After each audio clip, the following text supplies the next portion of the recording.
For 13 months, the Pacific sky belonged to Japan. From the smoking ruins of Pearl Harbor to the jungles of New Guinea, from the China coast to the coral atolls of the Solomons, one aircraft had rewritten the rules of aerial warfare. The Mitsubishi A6M-0. Light, nimble, and flown by some of the most experienced combat pilots in the world, it had become the weapon that broke Allied air power across half the globe. The statistics told a story of dominance that seemed almost supernatural. Turn radius of 950 feet, tighter than anything America or Britain could field. Climb rate that put it at 6,000 feet in just over 7 minutes. Maximum speed of 331 km/h. But numbers alone didn't capture what made the Zero terrifying. It was the combination: speed enough to catch you, agility to outturn you, and range to hunt you anywhere in the Pacific theater. Japanese Navy pilots weren't just skilled. They were veterans of campaigns most Allied airmen couldn't imagine surviving. Many had cut their teeth over China, refining their tactics against Soviet-supplied fighters in brutal, no-quarter combat. By December 1941, the average Japanese carrier pilot had over 800 flight hours. Some had logged over 2,000. They knew their aircraft intimately, understood energy management instinctively, and had developed tactics that maximized every advantage the Zero offered. The early months of the Pacific War became a masterclass in aerial superiority. At Pearl Harbor, Zeros had swept American fighters from the sky before most could even take off. In the Philippines, they'd shredded Curtiss P-40s and obsolete P-35s. Over Java and Sumatra, they'd massacred Allied resistance. Singapore fell with Japanese fighters dominating every engagement. The Dutch East Indies collapsed under relentless air assault. American pilots who survived those early encounters brought back reports that read like horror stories. The Zero could turn inside anything they flew. It could climb faster, fight longer, and seem to appear from nowhere. Trying to dogfight a Zero in a P-39-era Cobra or P-40 Warhawk wasn't combat. It was suicide with extra steps. The P-39, America's frontline fighter in the Pacific through early 1942, proved catastrophically outmatched. Its Allison engine lost power rapidly above 12,000 feet, exactly where Zeros excelled. Its turn radius couldn't compete. Its climb rate made it predictable prey. Pilots who tried to engage Zeros in turning fights simply died. The P-40 fared marginally better, but only if pilots followed one brutal rule: never turn, never climb, never try to outmaneuver the Zero. Hit-and-run diving attacks offered the only chance of survival, and even then, the odds weren't good. By late 1942, Japanese confidence had hardened into certainty. Their pilots expected victory. Their tactics assumed American fighters would behave predictably, climbing sluggishly, turning desperately, dying quickly. Intelligence reports noted the occasional strange twin-boomed aircraft appearing over New Guinea, but these sightings generated little concern. Heavy, probably reconnaissance platforms. Certainly nothing that could challenge the Zero's supremacy. That assumption was about to cost them everything. Because 4,000 miles away, Lockheed engineers had designed something revolutionary. A fighter built on principles that made Japanese air combat doctrine obsolete. And it was already arriving in theater, flown by pilots who understood one essential truth. Before we continue, click that subscribe button, like this video, and let me know in the comments where you're watching from. It brings me great joy knowing that these war stories and lessons get to people all over the world. Your support helps us bring more thrilling war stories, and trust me, you won't want to miss them. Now, let's get back to the story. You don't beat the Zero by fighting its fight. You beat it by refusing to fight at all. The first P-38s arrived at Port Moresby in November 1942, and every pilot and ground crew member stopped to stare. Nothing in the Pacific looked like them. twin booms extending back from the engine nacelles, a central pod housing the cockpit and armament, twin vertical stabilizers instead of a conventional tail. One maintenance sergeant from the 39th Fighter Squadron summed up the general reaction. "Looks like two airplanes had a baby, and neither one wants to claim it." But curiosity quickly shifted to fascination, as pilots and mechanics learned what those unusual design choices actually meant. The twin-boom configuration wasn't aesthetic. It was engineering brilliance solving multiple problems simultaneously. By mounting the Allison V-1710 engines in nacelles extending forward from each boom, Lockheed created space in the central pod for something unprecedented, all guns firing through the nose, converging naturally at a single point. No wing-mounted weapons requiring careful harmonization. No convergence adjustments.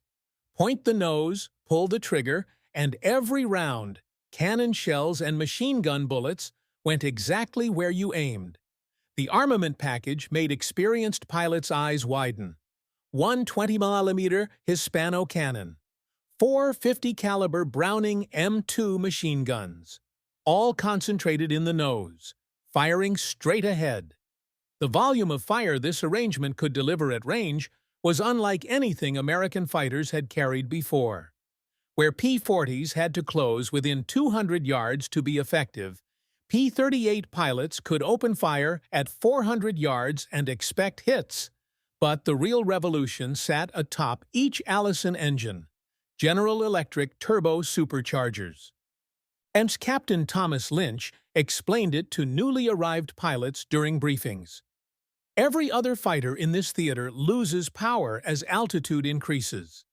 The Zero, the Oscar, our own P-39s and P-40s, they all struggle above 15,000 feet. The P-38 doesn't.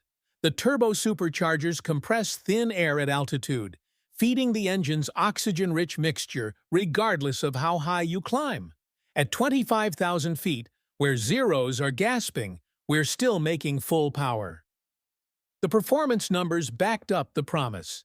Maximum speed, 414 mph, 80 miles per hour faster than the Zero. Service ceiling, 44,000 feet.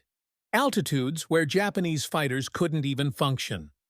Rate of climb, 2,850 feet per minute at sea level, maintaining strong climb performance well into the stratosphere.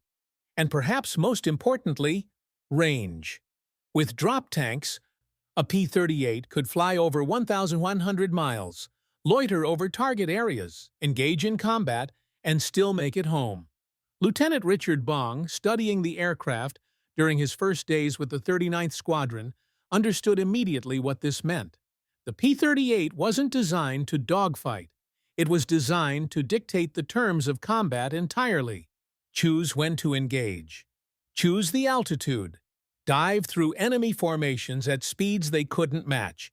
Climb back to heights they couldn't reach. And repeat until the mission was complete. Ground crews worked around the clock, preparing the Lightnings for combat operations. Armament checks. Turbo supercharger adjustments. Engine synchronization. Each aircraft represented thousands of man-hours, and America's industrial might compressed into aluminum, steel, and concentrated firepower. By late December, the 39th Fighter Squadron had 12 P-38s fully operational. Pilots had flown practice intercepts, mock combat, high-altitude familiarization flights. They drilled the new tactics until they became instinct. Maintain altitude advantage, dive attack, zoom climb, never turn with the enemy. The Japanese didn't know it yet, but their year of dominance had days left to run. December 27, 1942. 08:47 hours. The alert siren cut through the humid morning air at Laloki Airfield. Ground crews sprinted toward the P-38s as pilots grabbed helmets and parachutes. The operations officer's voice crackled over the loudspeaker, clipped and urgent. Scramble all available aircraft. Coast watchers report major Japanese strike inbound to Buna. Estimated 40-plus aircraft. Angels 12 and climbing. Intercept course 290. Captain Thomas Lynch was already running toward his Lightning. Behind him, Second Lieutenant Richard Bong and 10 other pilots followed. Engine starters whined. Propellers caught and roared to life, first one engine, then the second on each aircraft. The distinctive sound of 24 Allison V-1710s at full throttle echoed across the field. Lynch checked his instruments one final time. Oil pressure good. Fuel mixture rich. Turbo superchargers responding. He released brakes and rolled toward the runway, his wingmen falling into position behind him. One by one, the P-38s lifted off, gear retracting as they climbed into the crystalline blue Pacific sky. This was the moment everything came down to engineering versus experience. Japanese formations typically cruised between 12,000 and 18,000 feet, altitudes where Zeros performed beautifully and where every previous American fighter had struggled to maintain combat power. The Japanese pilots approaching Buna expected to hold the high ground, as they always had. Lynch's flight climbed at 2,500 feet per minute. The turbo superchargers feeding his engines compressed air as altitude increased. 15,000 feet, 18,000, 20,000. The altimeter kept unwinding as the Lightnings continued upward without strain, without the sluggish controls and gasping engines that plagued P-39s and P-40s at these heights. Through his canopy, Bong watched the world shrink below him. The jungle canopy became a green carpet. The coastline traced a thin white line against impossible blue ocean. And still they climbed. 22,000 feet, 24,000, 26,000. At 26,000 feet, Lynch leveled off and throttled back to cruise settings. His radio crackled. Bogies, 11 o'clock low. Estimate 25 miles. Angels 16. There, dark specks against the ocean, still climbing toward Buna. The Japanese formation, exactly where the Coast Watchers had predicted, and more than 10,000 feet below the waiting P-38s. Lynch felt his pulse steady into combat rhythm. This was exactly what the tactical briefings had promised. The Lightnings held altitude, speed, and position advantages the Japanese couldn't counter. The Zero pilots down there were climbing toward what they thought was combat altitude, unaware that American fighters already owned the sky above them. "Flight, this is lead," Lynch transmitted. "Maintain altitude. Stalk these bandits until we have perfect position. We own the high ground. Let's use it." The P-38s circled lazily at 26,000 feet, their twin booms barely visible against the sun. Far below, Japanese pilots scanned the sky at their own altitude, looking for the lumbering American fighters they'd grown accustomed to intercepting. They never looked up high enough. Bong checked his gun switches. Armed. His hands were steady on the controls. The Lightning felt solid, powerful, responsive, even at this altitude where Zeros would be shuddering on the edge of stall. Lynch's voice came through again, calm and deadly. "Flight, select targets. Prepare to engage. On my mark." The waiting was over. "Flight, dive, dive, dive." Lynch rolled his P-38 inverted and pulled through, pointing his nose at a formation of Zeros 10,000 feet below. The airspeed indicator began unwinding rapidly. 300 mph, 350, 400. The Lightning's airframe remained rock solid, the turbo superchargers screaming as compressed air fed the engine's maximum power, even in the screaming descent. Behind him, 11 more P-38s followed into the dive, selecting targets with predatory precision. The Japanese pilots never saw them coming.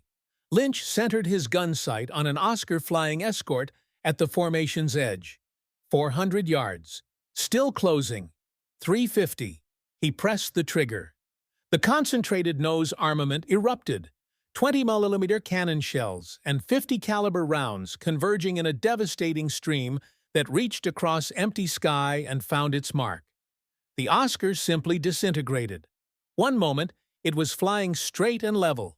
The next, its wings folded backward and the fuselage tumbled earthward in pieces, trailing flame and aluminum fragments. Lynch pulled up sharply, his Lightning climbing effortlessly back toward altitude. His speed carried him upward as if the laws of physics applied differently to this aircraft. Behind him, chaos erupted through the Japanese formation. Bong had selected a zero, attempting to turn toward Lynch's climbing Lightning. He centered the target in his gun sight and fired from 350 yards, range that would have been hopelessly optimistic in a P-40. His burst walked straight into the Zero's engine. Smoke poured from the cowling. The Zero snap-rolled left and fell away, streaming fire. First kill. 3 more Zeros converged on Bong's position, their pilots reverting to instinct. Turn toward the threat. Use superior maneuverability. Force the American into a turning fight. Bong shoved his throttles to the stops and dove away. The airspeed indicator swept past 400 miles per hour, 420, 450. The Lightning accelerated like nothing the Japanese pilots had ever encountered. The pursuing Zeros attempted to follow into the dive. At 380 miles per hour, the first pilot felt his control stick vibrating violently. At 400 miles per hour, his airframe began buckling under stress, loads it was never designed to handle. Warning bells screamed in the cockpit. He pulled back hard on the stick, fighting to recover from the dive before his wings tore off. His wingman wasn't as quick. At 420 miles per hour, the Zero's wings folded upward at the roots, with a sharp crack audible even over engine noise. The fighter tumbled earthward, shedding pieces as it fell. Bong leveled out just above the jungle canopy, scanning for targets. A Val dive bomber was pulling out of its attack run, slow and vulnerable. He closed to 100 yards, point-blank range, and fired a 2-second burst. The Val exploded in a fireball that sent debris spinning into the trees. Second kill, first combat mission. 2 minutes of fighting. Above him, the sky had become a nightmare of confusion for Japanese pilots. P-38s dove through their formation at impossible speeds, fired from impossible ranges, and climbed away to impossible altitudes.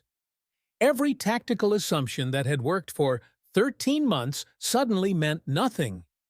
Zero pilots tried desperately to engage, but the Lightning simply refused to fight their fight. Dive attack, climb away, repeat.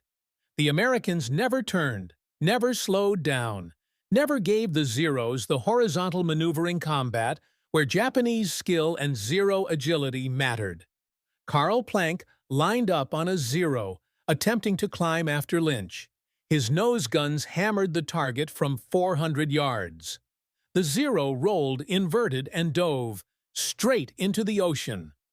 The engagement lasted 9 minutes. When Lynch finally called, "Break off, reform at altitude," the 39th Fighter Squadron had claimed 12 confirmed kills. Not a single P-38 had taken damage.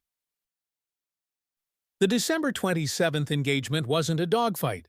It was an execution, and it demonstrated a combat doctrine that would fundamentally reshape Pacific air warfare. American fighter tactics since Pearl Harbor had been defensive, reactive, desperate. Survive the Zero's turning ability. Try to escape its climb rate. Hope for a fleeting shot opportunity before breaking off. The P-38 Lightning inverted that entire philosophy. For the first time, American pilots could dictate every aspect of combat, and Japanese pilots discovered they had no answer. The doctrine was brutally simple: never fight the enemy's fight. Phase 1. Altitude advantage. P-38 formations climbed to 4,000 to 28,000 feet before engaging. Altitudes where turbo superchargers gave them full engine power, while Zeros struggled for breath. Japanese pilots cruising at 15,000, 18,000 feet couldn't climb fast enough to challenge the Lightning's position. The high ground belonged to America. Phase 2. Dive attack. From altitude, P-38 pilots selected targets and dove at speeds exceeding 400 mph. The Lightning's sturdy airframe handled these velocities effortlessly. No vibration, no structural stress, no control problems. Zeros attempting to dive away encountered violent buffeting at 380 mph and risked structural failure beyond 400 mph. The Americans could dive faster, strike harder, and escape before Japanese pilots could react. Phase 3. Long-range fire. The concentrated nose armament allowed P-38 pilots to open fire at 350 to 400 yards with devastating accuracy. One 20mm cannon and four 50-caliber machine guns, all converging naturally on a single point, delivered firepower that could shred aircraft before Japanese pilots entered effective range of their own lighter weapons. By the time a Zero got close enough to shoot back, the Lightning had already climbed away. Phase 4. Zoom climb. After each attack, P-38 pilots converted their enormous speed into altitude, climbing back above 20,000 feet where Zeros couldn't follow. The turbo superchargers maintained full power throughout the climb. Japanese pilots watching Lightnings accelerate vertically after diving attacks described it as impossible and unnatural aircraft that seemed to defy fundamental laws of combat aviation. Phase 5. Re-engage at will. From high altitude, P-38 pilots chose when and where to attack again. The Japanese had no counter. They couldn't climb to challenge the Americans. They couldn't dive away fast enough to escape. They couldn't turn fight an opponent who refused to turn. Every advantage the Zero possessed, maneuverability, climb rate at low altitude, turning radius, became irrelevant. Japanese pilots called it boom and zoom tactics, though the term inadequately captured their psychological impact. Traditional air combat had been horizontal, a test of pilot skill, aircraft agility, and spatial awareness in turning fights. The P-38 introduced vertical warfare, using altitude and speed as weapons more decisive than maneuverability. Zero pilots reported disorientation and helplessness. They described searching desperately for enemies who attacked from above, vanished below, and reappeared above again, always beyond reach, always holding the initiative. Some Japanese after-action reports noted pilots breaking off combat entirely, unwilling to remain in airspace where Lightnings operated. The psychological shift was immediate and devastating. For 13 months, Japanese pilots had owned the sky. Now they flew through it knowing death could fall from above at any moment, and there was nothing they could do to prevent it. The age of horizontal combat was over. The vertical war had begun. And Japan had no answer. The after-action reports filtering back to Rabaul in late December and early January painted a picture Japanese intelligence had never encountered. Systematic, unexplained defeat. Initial assessments of the P-38 had dismissed it as a heavy fighter, twin-engine, awkward-looking, probably useful for reconnaissance or ground attack, but no threat in air-to-air combat. Those assumptions evaporated in the face of survivor testimony. Flight Petty Officer Saburo Sakai, one of Japan's most experienced aces, filed a report after encountering P-38s over Buna that read like a confession of impotence. They came from above, always from above. We could not climb to meet them. When we tried to pursue, they simply accelerated away. Our Zeros at maximum speed could not catch them. This is not the heavy, clumsy aircraft we were briefed to expect. Another pilot, surviving an engagement where his entire Chutai was decimated, wrote with barely concealed desperation, "We could not reach them. They attacked from 8,000 meters, dove through our formation, and climbed back to altitude before we could turn to engage.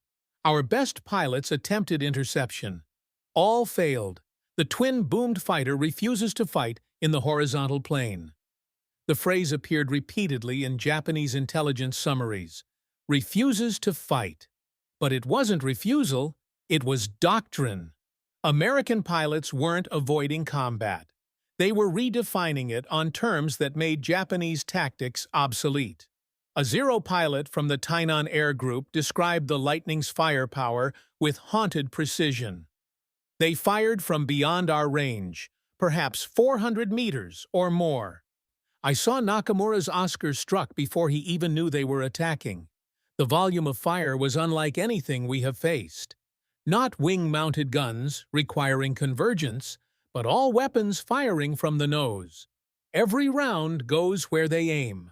Japanese technical intelligence officers, analyzing recovered P-38 wreckage and captured documents, began piecing together the truth. The twin-boom configuration wasn't a design flaw, it was revolutionary engineering. The turbo-superchargers weren't auxiliary systems, they were the key to altitude supremacy. The concentrated nose armament wasn't unconventional, it was devastatingly effective. One intelligence assessment, marked urgent and distributed to all fighter groups, abandoned earlier optimism entirely. The Lockheed P-38 is not a heavy fighter in the conventional sense. It is a high-altitude interceptor designed to negate all advantages of the Type 0. Its performance above 6,000 meters exceeds our capabilities. Its diving speed exceeds our structural limits. Its firepower exceeds our effective range. Pilots are advised, do not engage P-38s in vertical combat. Do not attempt to dive away from P-38s. Do not assume altitude provides safety from P-38s. The recommendations that followed were telling in their desperation. Maintain lower altitudes where the Lightning's speed advantage was reduced. Avoid combat above 5,000 meters. Engage only when holding numerical superiority of at least 3-1. Focus on bomber interception and avoid fighter-to-fighter combat when possible. These weren't tactics. They were survival instructions. A Japanese fighter pilot, in a letter intercepted by Allied intelligence, wrote with brutal honesty, "We were told the Americans could not build fighters to match the Zero. We were told their pilots lacked our skill and spirit. We were told we owned the sky. The twin-boomed fighter has taught us we were told lies." The fear wasn't panic. It was worse. It was the cold realization that technological superiority had shifted, and no amount of courage or skill could bridge the gap. Japan's year of dominance was over. The pilots knew it. Intelligence knew it. Only time would reveal whether commanders would accept it. By February 1943, the twin-boomed silhouette was appearing everywhere. The 39th Fighter Squadron's success triggered a cascade of P-38 deployments across the Pacific Theater. The 9th Fighter Squadron received their full complement of Lightnings in January. The 80th Fighter Squadron converted in February. The 475th Fighter Group, the Satan's Angels, arrived in New Guinea in May, equipped entirely with P-38s and trained specifically in the vertical combat doctrine that had shattered Japanese air superiority. Each new squadron brought refined tactics, lessons learned from previous engagements, and pilots who understood that the Lightning wasn't just superior technology, it was a complete reimagining of fighter combat. American doctrine evolved with brutal efficiency. Formation tactics placed P-38s in staggered altitude elements. Lead flights at 26,000 feet. Cover flights at 28,000 feet. Ensuring Americans always held the high ground. Communication protocols allowed pilots to coordinate boom and zoom attacks sequentially, denying Japanese formations any respite. Target priority shifted to aggressive fighter sweeps, destroying Japanese aircraft before they could threaten bombers or ground forces. The numbers told the story.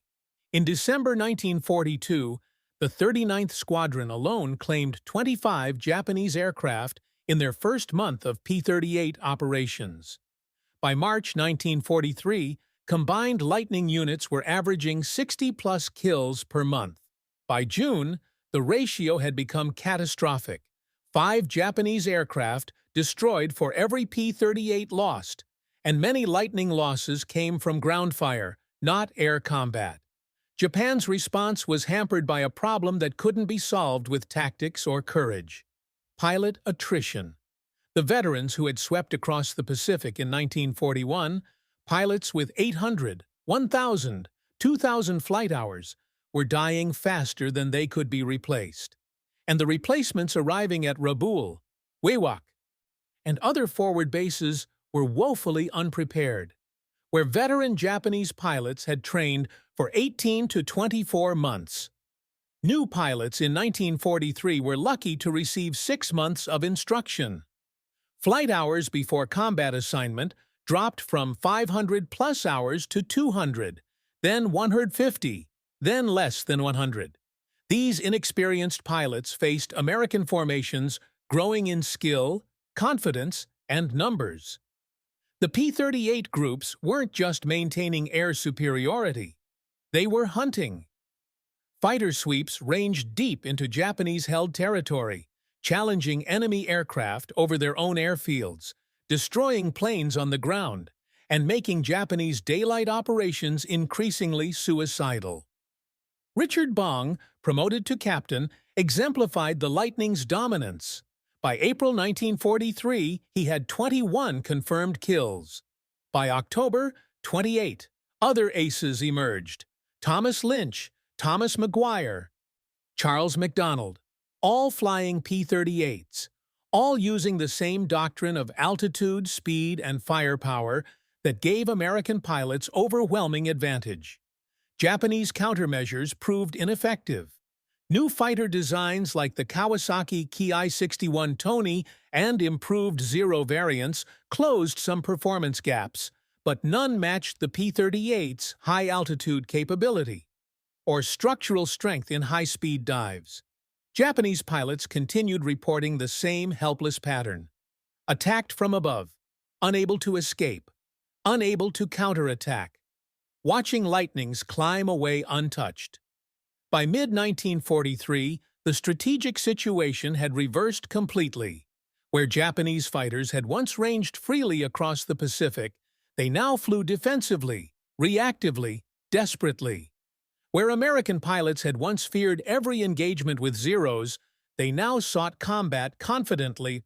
The Lightning had spread across the theater like a shadow at noon. Undeniable, inescapable, inevitable.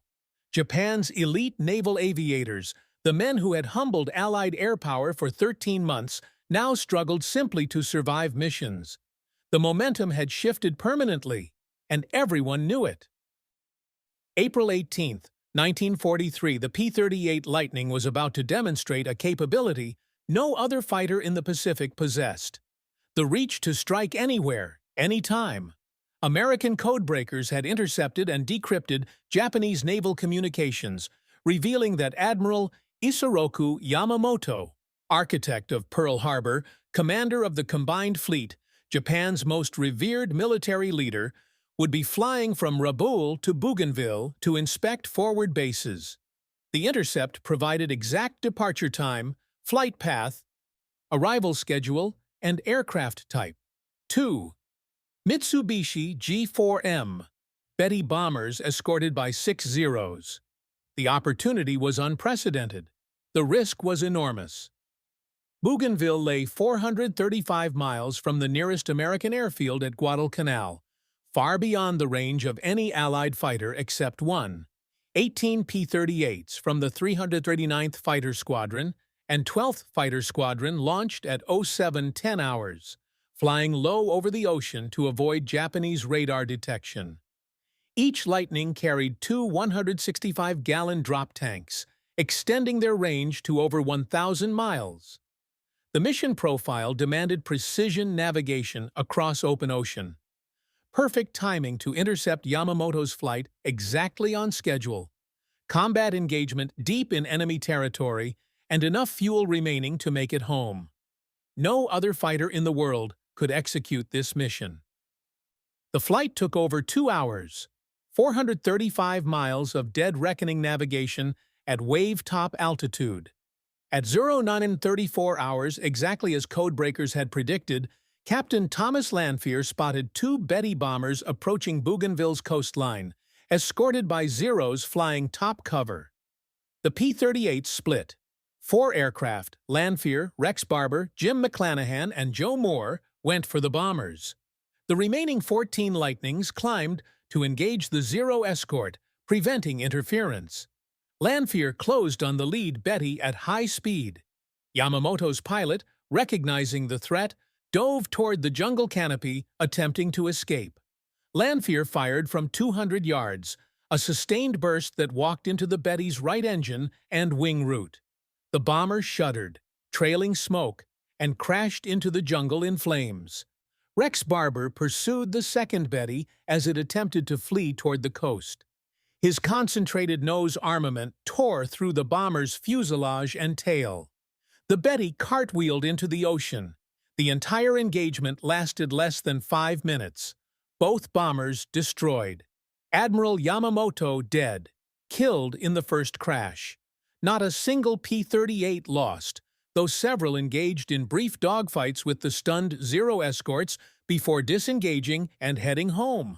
All 18 Lightnings made it back to Guadalcanal. The strategic impact reverberated across the Pacific. Japan had lost its most capable naval commander. But the broader message was even more devastating. American fighters could now strike with impunity anywhere in the theater. No Japanese base was safe. No flight route was secure, and no commander could assume protection from fighter escort when the P-38's range exceeded 1,000 miles. The Yamamoto interception proved that Lightning formations could fly deep into Japanese-controlled airspace, execute precision strikes, and return home, a capability that rendered traditional defensive calculations obsolete. Japanese naval intelligence assessed the operation with grim clarity. The enemy possesses fighter aircraft, with operational range exceeding our defensive perimeter. Standard escort tactics are insufficient. No high-value transport can be considered safe within 1,000 kilometers of enemy airfields. The P-38 had demonstrated altitude superiority, speed superiority, firepower superiority, and now, undeniably, range superiority. Japan's defensive perimeter, which had seemed impregnable in 1942, was now penetrable at any point the Americans chose. The Lightning could reach anywhere, hunt anyone, strike without warning.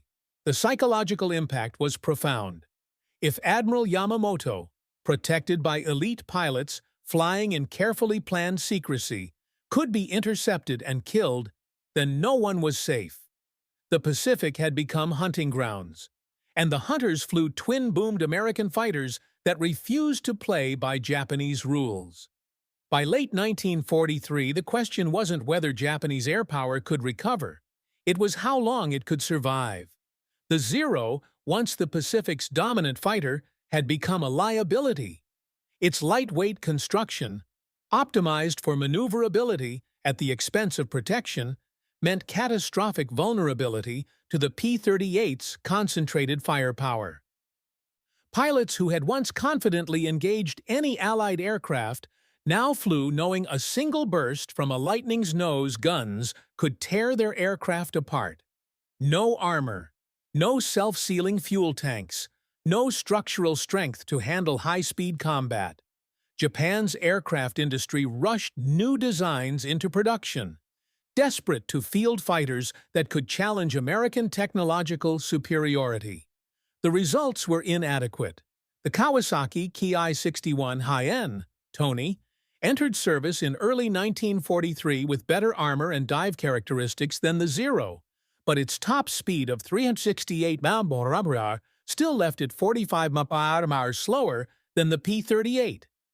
More critically, it lacked turbo superchargers, meaning performance degraded rapidly above 20,000 feet.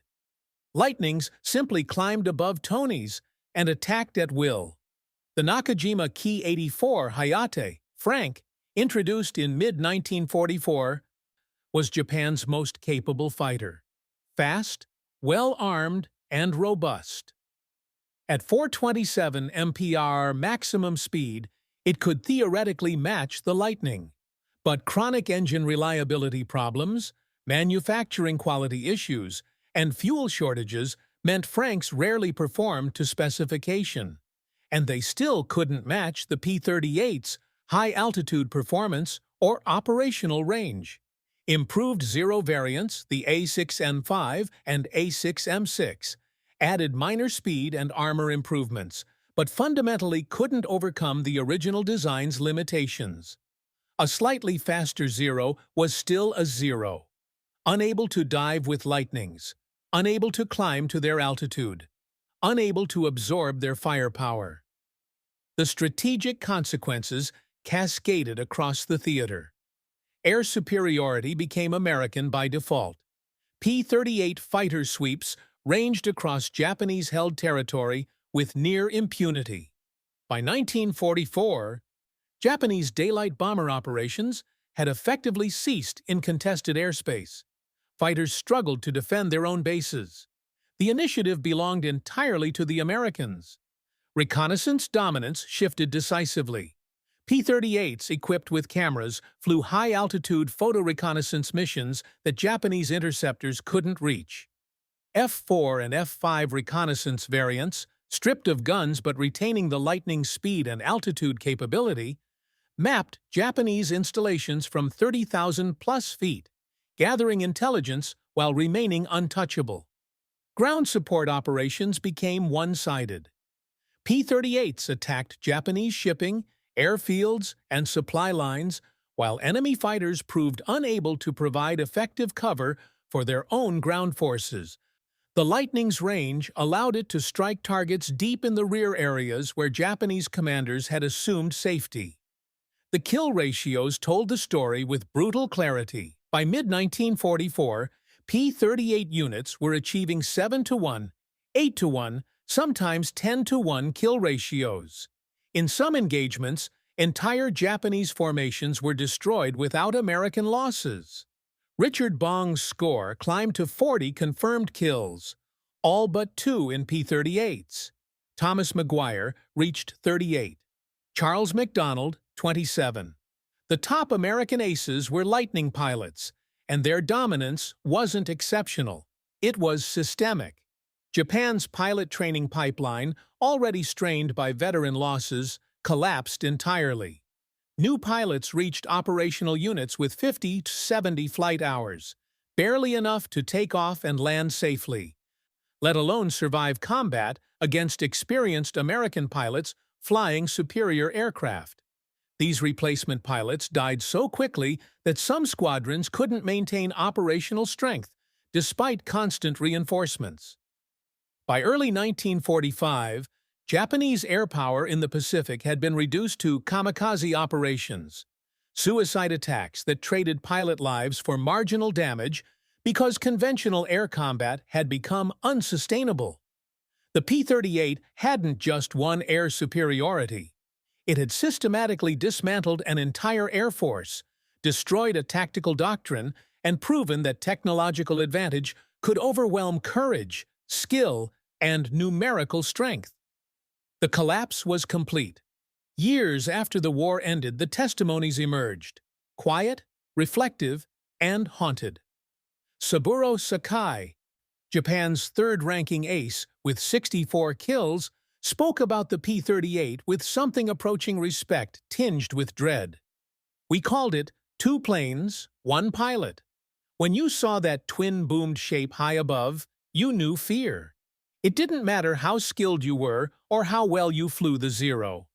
The Lightning pilot chose when to fight, where to fight, and whether to fight at all.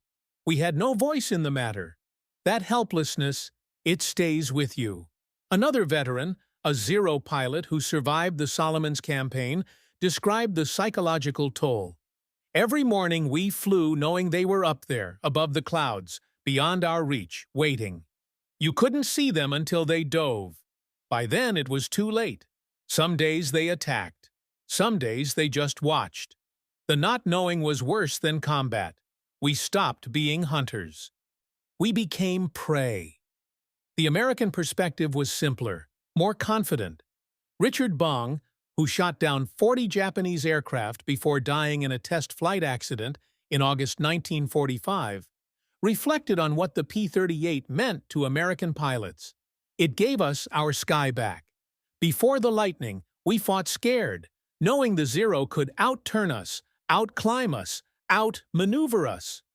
The P-38 changed everything. Suddenly we had the advantage in speed, altitude, firepower, and range. We didn't have to be better pilots than them. We just had to fly our aircraft the way it was designed to be flown. Thomas McGuire, second highest American ace with 38 kills, 34 in P-38s, put it more bluntly. The Lightning made average pilots good and good pilots unstoppable.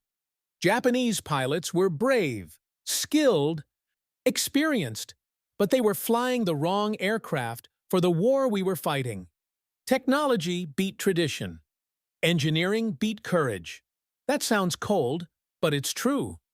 The P-38's legacy extended far beyond World War II victories. The Lightning pioneered energy-based fighter doctrine, the foundation of modern air combat tactics still taught today. Every jet fighter developed since 1945 follows principles the P-38 established. Speed and altitude provide tactical advantage.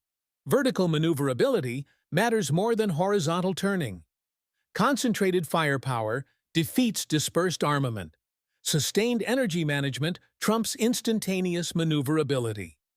Technological superiority enables tactical dominance. The F-86 Sabre, F-4 Phantom, F-15 Eagle, F-16 Fighting Falcon, F-22 Raptor.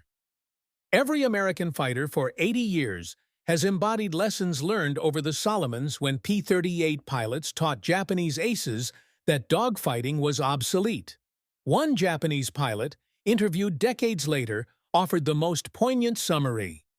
"We trained to fight in circles, beautiful, tight circles where skill and spirit decided victory. The Americans built an aircraft that refused to fly in circles. They fought in straight lines. Dive, shoot, climb. We never adapted. By the time we understood what was happening, the war was already lost." The shadow in the sun, the twin-boomed silhouette that ended an era and began another. December 27, 1942, wasn't just a successful intercept mission.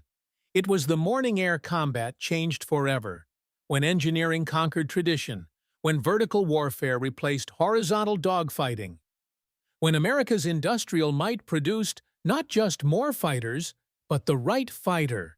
The P-38 Lightning didn't just win battles, it rewrote the rules of the sky. And those rules remain written today.